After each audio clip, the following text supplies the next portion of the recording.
Yes, Madam Chair, that's true. Okay. So, Point of inquiry, Madam Chair. yes, please proceed. Congressman. Madam Chair, so, ibig sabihin, wala po ni isa na dumating from the Office of the Vice President para sumagot ng mga tanong ng ating mga colleagues, Madam Chair. That is correct. Madam Chair, kahapon kasi hindi na kami pinagtanong sa Office of the President.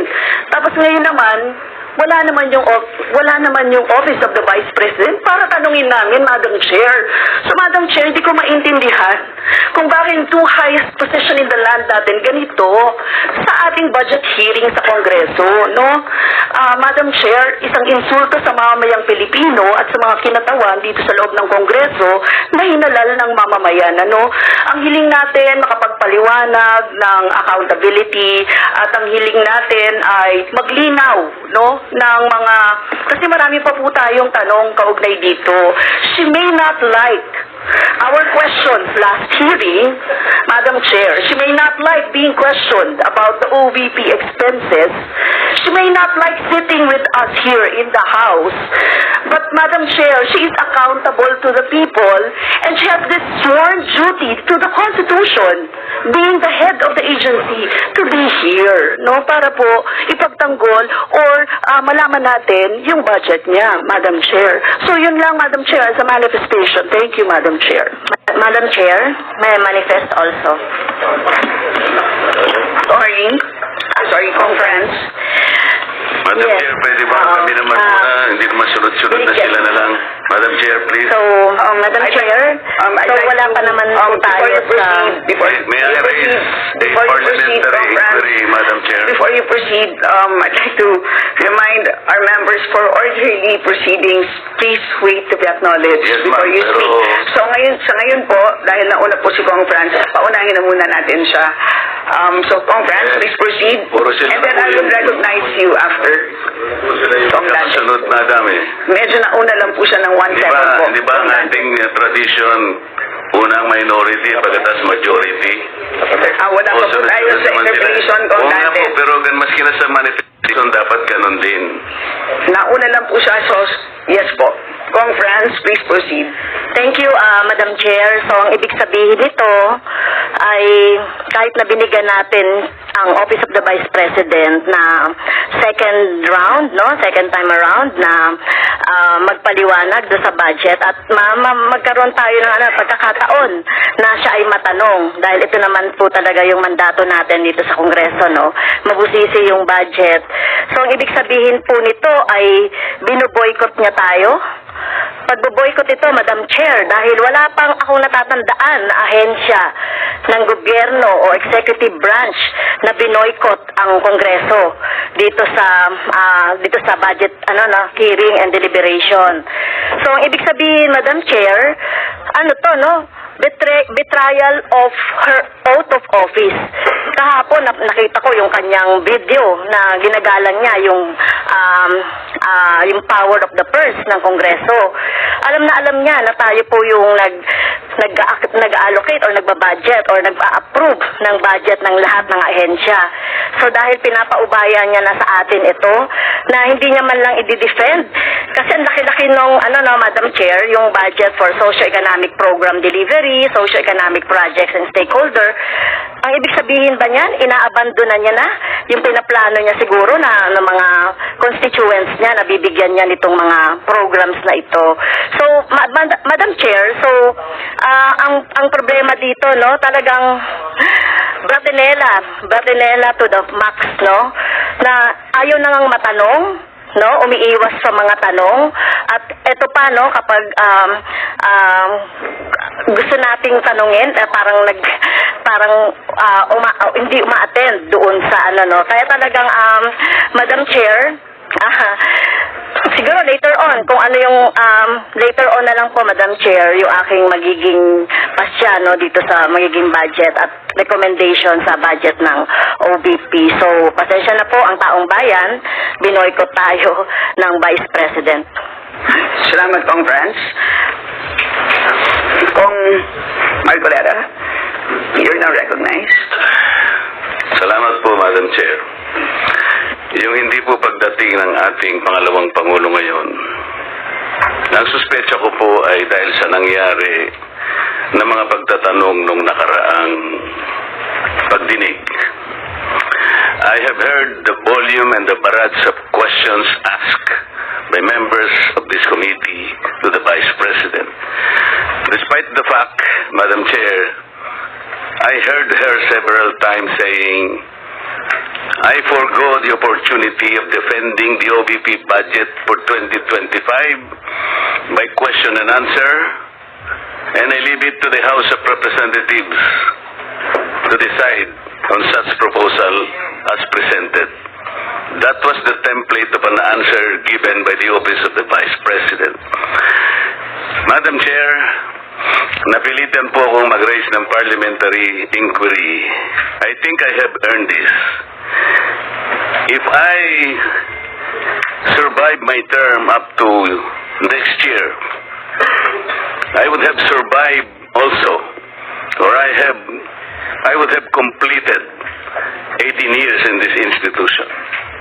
And in this length of time, I have observed a tradition. The tradition is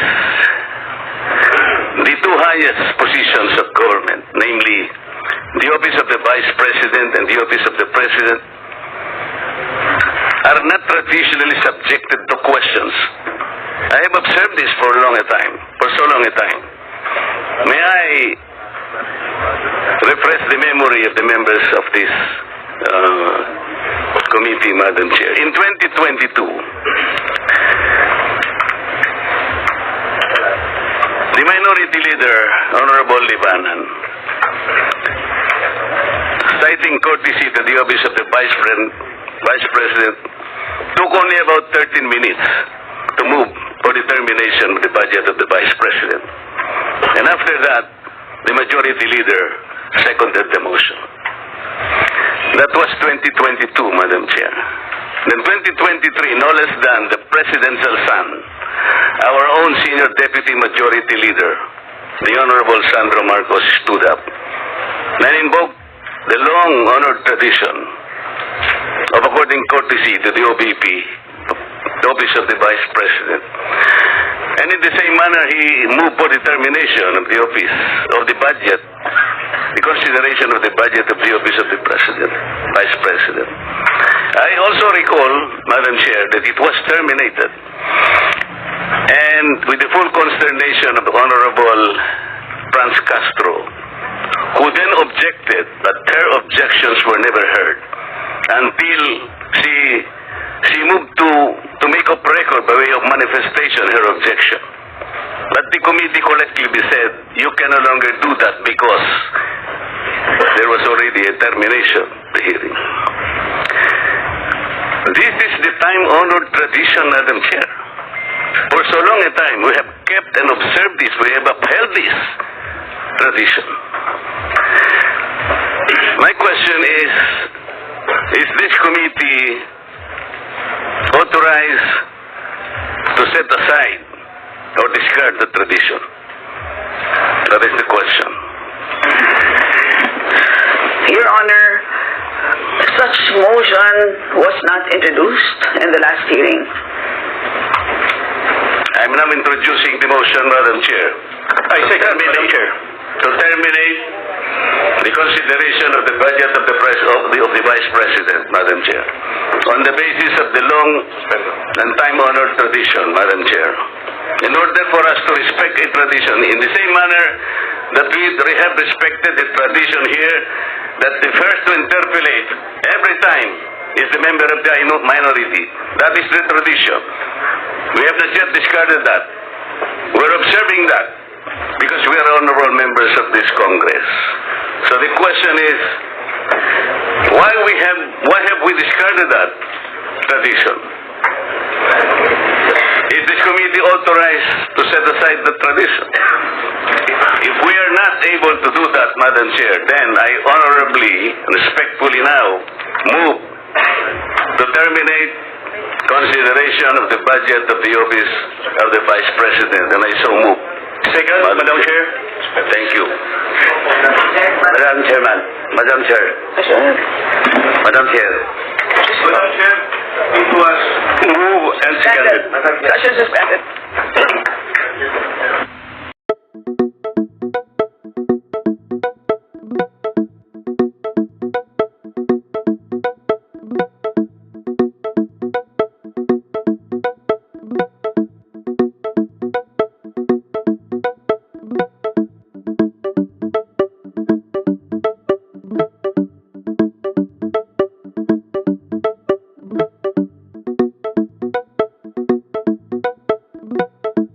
At ang nangyari, a barrage of questions. That's why I'm asking, bakit natin ginawa yun earlier?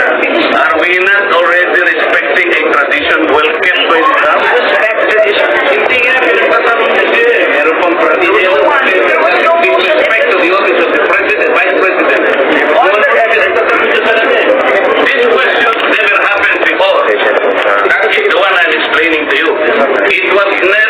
It did not happen before. Now, ang tanong ko po, ba't nangyari po nung nakaraan, nangyayari na naman ngayon? We are talking of the office, not the person. Motion was introduced. You may not like the person. You may not like her presence here. But you have to respect the office of the Vice President. That is all. Because that is guided by the tradition. Kahapon po, kagaya po na sinabi nila, wala nang pinagtanong sa office of the President. And that is correct. That is in line with that tradition. Ngayon po, kung ang tinatanong ko ngayon, are we discarding the tradition? And is this committee authorized to discard a well-kept tradition? So kaya nga, then why are we intending to ask questions na naman at pinatawag nyo na naman kung sino-sino dito? That is why, kung hindi po kayo makakasagot, madam, ang tinanong ko na sa inyo, I am now moving